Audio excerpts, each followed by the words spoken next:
go past what God has called us to do. And so I have to ask him to remove me out the way because I don't want to be a hindrance to what he has in store.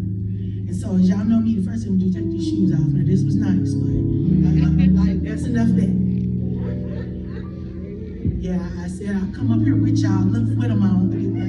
Yeah, because the other thing is my body is not really used to it anymore and stuff, so my legs have been a little weakened and everything.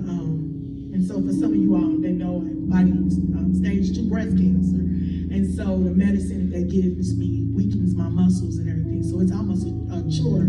The wear heals and everything. So, but neither here or there. I'm gonna be really quick amongst you today, but really kind of informal. And I want to talk about the month of October. And last time I gave the word, we talked about legacies.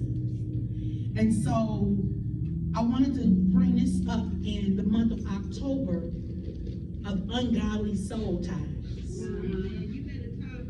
And the reason why, because October, thank you, Sissy, has a lot of significance in it.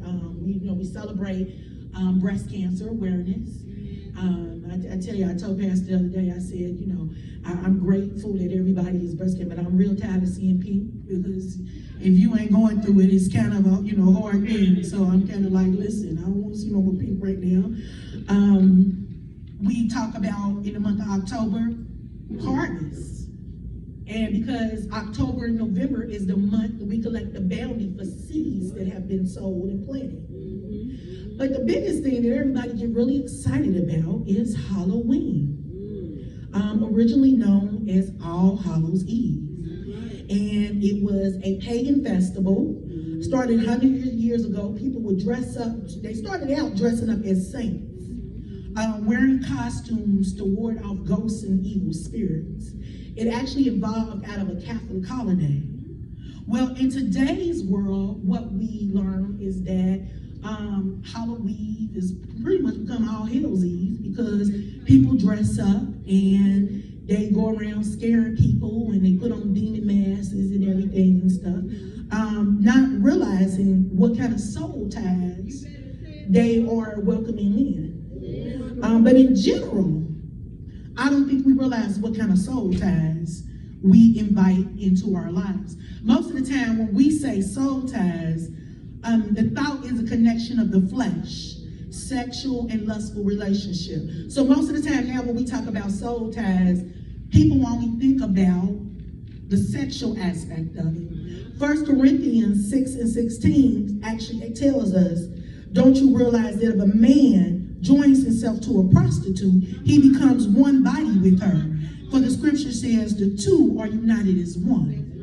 And so what that means, the translation, is that when you do a soul tie with someone in the flesh, everything that person has been through actually connects on to you. So every person that person has actually ever been with, every trauma that they have experienced actually unites onto your flesh, because it is an exchanging of spirits and it is exchanging of fluids and everything and stuff. So if Johnny had some problems with the previous baby mama, maybe he didn't trust her because she cheated on him, well now he's bringing that on to you. He can't trust you because the previous baby mama he couldn't trust, and now you going through issues with Johnny because his lack of trust, or maybe if he came from an abusive family and now you bringing that on. So when you start having your own children, you pass that tie on, because what you say is, you remind me of your daddy, you remind me of your mama,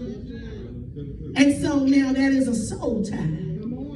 But that is not even the ones that I want to talk to y'all about that today, because I can go on to that with that one, especially if you tie with somebody that is unequally yoked. But how many of you all know that sometimes you cannot even have an intimate relationship with someone and be with somebody that is unequally yoked? Sometimes we have some friends that are unequally yoked, and when we form our friendships, that's a soul tie. When we form our relationships at work, that's a soul tie. And so what the dictionary dictionary tells us that soul is defined as the principle of life, feeling, thoughts of action in humans regarding as a distant entity, separate from the body and commonly held to separable in existence from the body, the spiritual part of humans, the emotional set of feelings.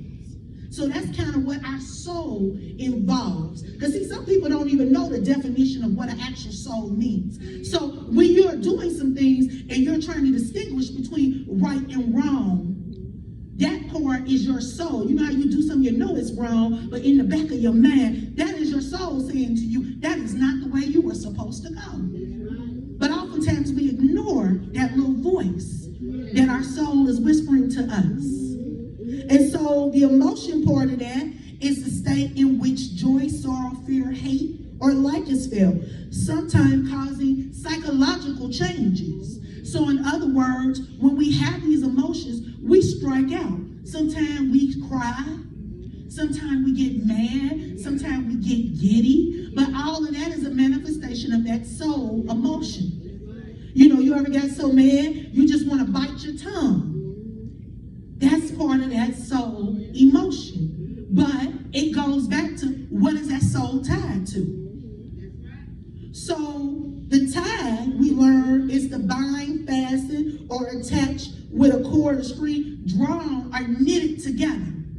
And so I had to go to the man word because I wanted to paint a picture of the spiritual word. So when we say soul tie, I want you to envision your soul being knitted with something. And weaving, twisted, wrapped around. And so some of us have had those things easily happen to us in life. And there are several things in which your soul can be tied to. Social media. Social media is a soul tie. How many of us look at Facebook and continuously check to see what's going on with somebody in their life rather than picking up the phone and calling them or asking them themselves? That's a soul tie. How many likes you get? That's a soul tie. Or how many of us had some things happen to us in our lives? Maybe our parents or something told us something about ourselves that wasn't necessarily based in a foundation, but because it was told to us, it formed a soul tie. So some of us have an idea in our mind that we are not going to be any more than what we can ever be because we were told that from the beginning. That's a soul tie. It easily happens when we allow ourselves to be transferred into the ways of the world. We get caught up. How many of you have ever got mad by association?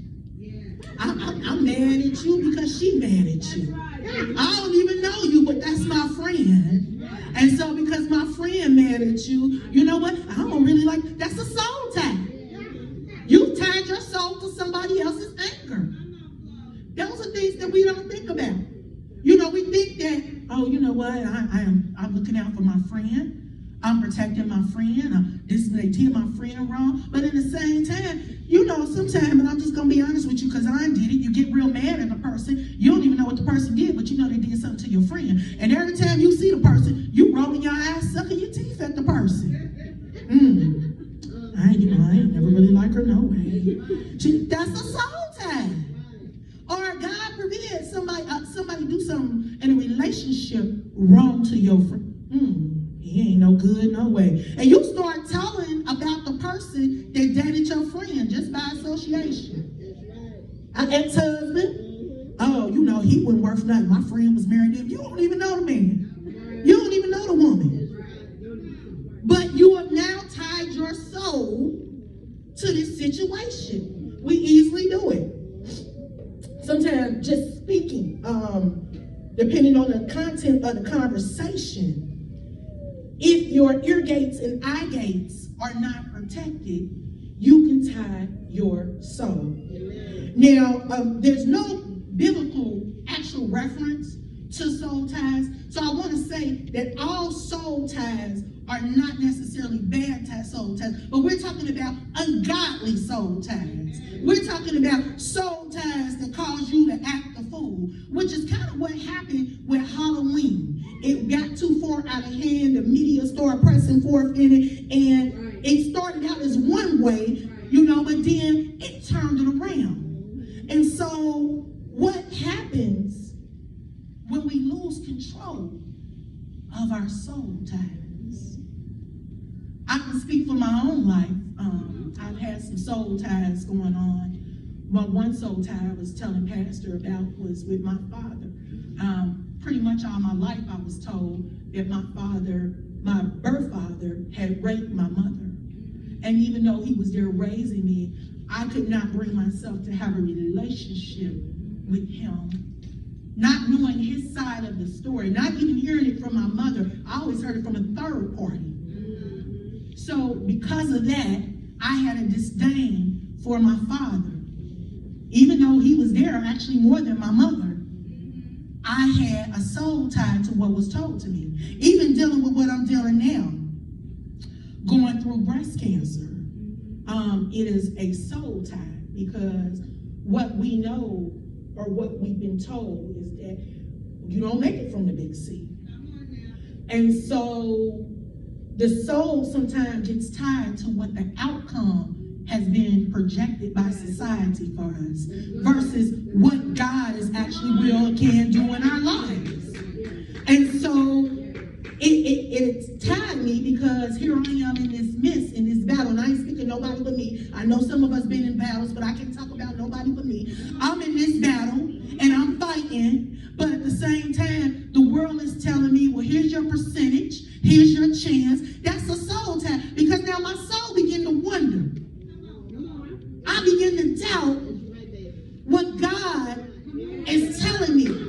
I begin to question. And sometimes we have that happen in relationships. How many of us ever been in a relationship with somebody and it didn't necessarily work out the right way? And so you begin to wonder, is it me? Sometimes with your children, you're doing everything you can for them. You're giving them your all. And then you begin to question, well, wait a minute, God. Where did I go wrong? Because it says if I do X, Y, Z, this is the result that I should get.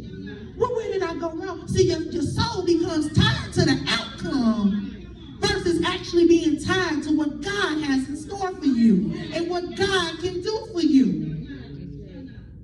So many times we get caught up in our soul ties.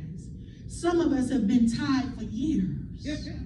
Generational curses.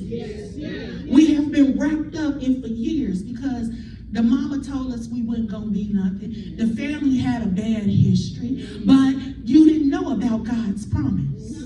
See, people when they see me, because I done had a lot of soul ties. My soul been so tied sometimes it should be a boat wrapped around me. I didn't even know which way I was going. My soul been so tied. And I wanted to give y'all all of that first, because now here come the real portion of this. When people looking at me and they asking me, why, and I think I forgot, but that's all right. Wait, let me make sure I got all my stuff here, because he gave me some word with this. When people look at me and they think about everything, and I tell them I had my first baby at 14. I had my first abortion at 13. I've been date raped. I've been molested. I wrote some bad checks. I've been a pill popper. All that soul ties. See, people didn't realize that. But see, God released my soul, so I don't have a problem talking about what I've been through. The reason why, because people want to know, how can she be so happy going through all the things that she is going through? How can she continue to go ahead and fight this fight? And like I said, this word ain't gonna be long, but it was meaningful. Did you know God gave you a full battle of armor? Did you know he gave you an armor to put on? Did you know that he prepared you and he equipped you with that full battle of armor? And so when I got to going into my studies over this, and I'm like, well, wait a minute. I hadn't heard about the full battle of armor, but what actually is the full battle of armor? Because see, when you put that full battle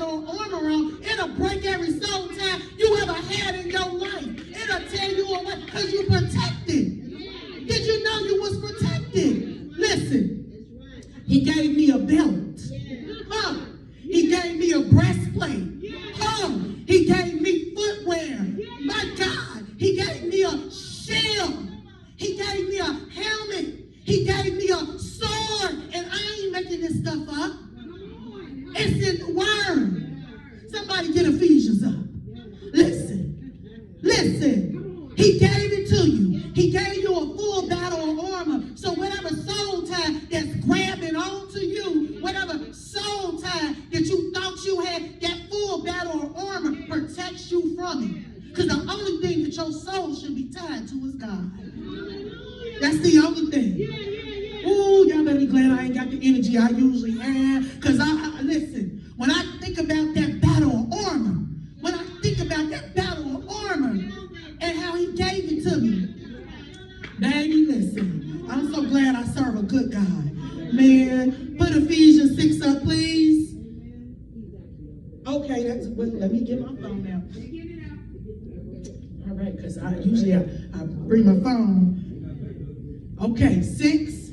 Let's start at 10. Because it's important to know about that battle of armor, that full armor. Because the thing about it is, what you got to understand is that when we are talking about the word of God, this is not stuff that we are just making up. This is stuff that's in the word. And because it's in the word, God promised it to you. And because it's promised to you, guess what? If you believe it, you can obtain it. If you believe it, you can touch it. If you know who he is, you can gravitate for it. God ain't playing with you.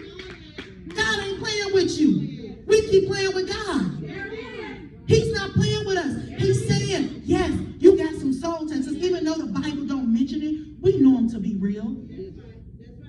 Can't let go of that love. Can't let go of that drug addiction. Can't let go of that gambling problem. All that is soul ties. Can't let go of that overeating. Can't let go of that anger. That's soul ties. All of that been holding on to you for your whole entire life. You're mad at your daddy. You're mad at your mom. Let it go. Let it go. See, you don't even realize you blocking yourself because of the soul ties that you got connected to. Let Johnny go. Let Caretha go on about her business. Listen. Listen. Be who God said you're going to be. Walk in his glory. You're thinking to yourself it's easier said than done. No, it's work. Yes, it is. It's work. But anything worth having is work. Ephesians 6 and 10, it says, finally be strong in the Lord and in his mighty power. Put on the full armor of God so that you can take your stance against the devil's sins. And see, that's what soul ties are. For our struggle is not against flesh and blood, but against the rulers, against the authorities, against the powers of this dark world, and against the spiritual forces of evil in the heavenly realm. It's forces that's trying to grab onto you. It's forces that's trying to stop you from being who you are, who God called you to be. Therefore, put on the full armor of God so that when the day of evil comes, you may be able to stand your ground. And after you have done everything to stand, I mean after you've done everything, after you have fell down and got back up, after you have drugged yourself, stand firm. Stand firm. And then with the belt of truth buckled around your waist, with the breastplate of righteousness in place, and with your feet fitted with the readiness that's come from the gospel of peace.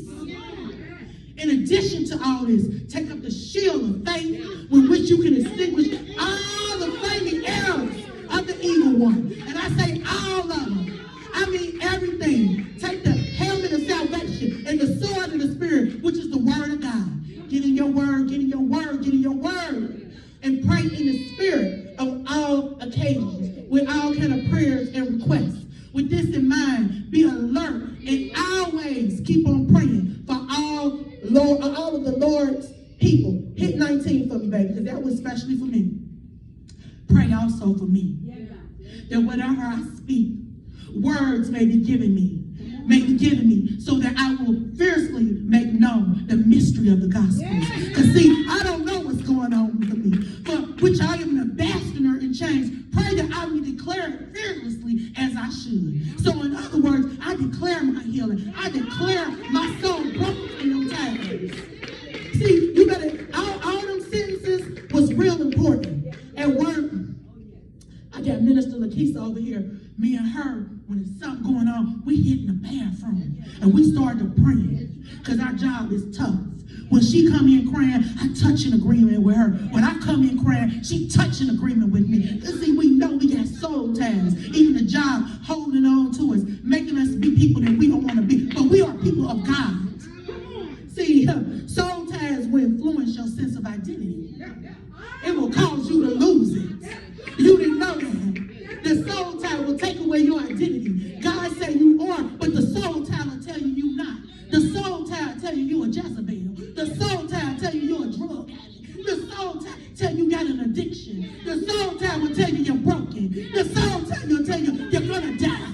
The soul tie will tell you you ain't worth what God said you are. But let me tell you. Let me tell you about my God. Let me tell you about my God. Let me tell you about my God. Oh my God. You didn't know what he could do. You didn't know. Because see, God already said we were designed for his purpose. And if your soul is to be tied, let it be tied to God. Let it be tied to the purpose he has for your life. Because Romans 8:28 tells us, and we know for those who love God, all things work together for their good. For those who are called according to his purpose. So even though I'm fighting what I'm going through, this works for his good. See, the soul tie make us think that our lives are about us. Our lives ain't about us. Your life was designed for God's purpose. So when you start living your life, you got to start asking God, what is it that you want me to do in my life? How is it that you want me to conduct my life? How many of y'all consult with God? See, you don't make no decision without consulting God. Sometimes we jump out of here in this world and we get to doing things. That's that soul tie. We forget to consult with the Heavenly Father. Like I said, my word wasn't going to be long today, but I hope it touched you and that you realize your soul belongs to him. The one and only. The one and